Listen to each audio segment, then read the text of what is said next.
اپنی مرضی سے جو چاہو کرو، تمہاری عزت رول کر گئی ہے نا، تم بیاہ کر لائے تھے، تم طے کرو، تمہارے بچوں کی ماں ہے۔ جو میں نے کیا ہے اس میں قصور بینا کا ہے یا آپ کے بیٹے کا؟ آپ کی عزت کی 11ویں قسط کے بعد اب نظریں 12ویں قسط پر ہیں۔ کہانی ایک بار پھر بہت دلچسپ موڑ پر آ کھڑی ہوئی ہے۔ 11ویں قسط میں بینا کی زندگی پہلے ہی بہت مشکل صورتحال سے گزر رہی ہے، لیکن اب 12ویں قسط میں سب سے اہم بات یہ ہے کہ بینا دوبارہ گھر واپس آ چکی ہے، مگر اس کی واپسی سکون لے کر نہیں آتی، بلکہ گھر کے اندر ایک نئی کشیدگی شروع ہونے والی ہے۔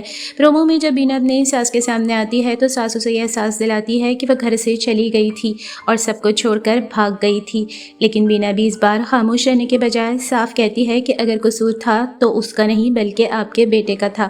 یہ جملہ بہت اہم ہے کیونکہ پہلی بار بینا اپنے اوپر لگنے والے الزام کو خاموشی سے برداشت کرنے کے بجائے اصل ذمہ دار کی طرف اشارہ کرتی نظر آ رہی ہے۔ اب دیکھنا یہ ہے کہ ساس بینا کی بات سمجھیں گی یا ایک بار پھر اپنے بیٹے کا دفاع کریں گی۔ اب اصل سوال تابش کا ہے۔ تابش بینا کو واپس تو لے آیا ہے، لیکن کیا وہ واقعی پہلے کی طرح اس کے ساتھ نارمل زندگی گزار سکے گا؟ میری پریڈکشن یہ ہے کہ فی الحال تابش اور بینا کے درمیان سب کچھ ٹھیک نہیں ہوگا۔ تابش کے ذہن میں جو کچھ چل رہا ہے اس کی وجہ سے ان دونوں کے درمیان اعتماد کا مسئلہ مزید بڑھ سکتا ہے۔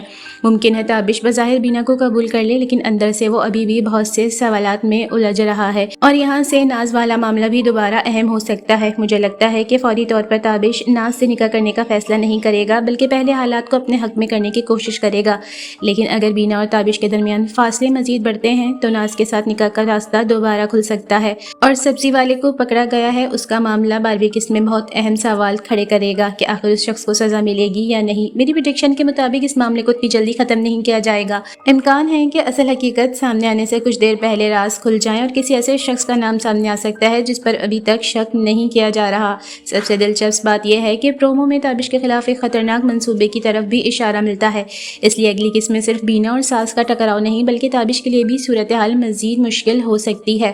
میری سب سے بڑی پریڈکشن یہ ہے کہ بینا پہلے والی خاموش بینا نہیں رہے گی، وہ اب اپنے حق کے لیے بولے گی، اور یہی چیز تابش کے گھر کے پورے نظام کو ہلا سکتی ہے۔ اب دیکھنا یہ ہے کہ تابش آخر میں بینا کا ساتھ دیتا ہے یا ناز کی طرف جاتا ہے، یا پھر کوئی ایسا فیصلہ کرتا ہے جو پوری کہانی کا رخ بدل دے۔ آپ کی عزت کی 12ویں قسط میں اصل امتحان صرف بینا کا نہیں بلکہ تابش اور اس کے خاندان کی سوچ کا بھی ہونے والا ہے۔ آپ کی کیا رائے ہے؟ کمنٹ میں ضرور بتائیے گا۔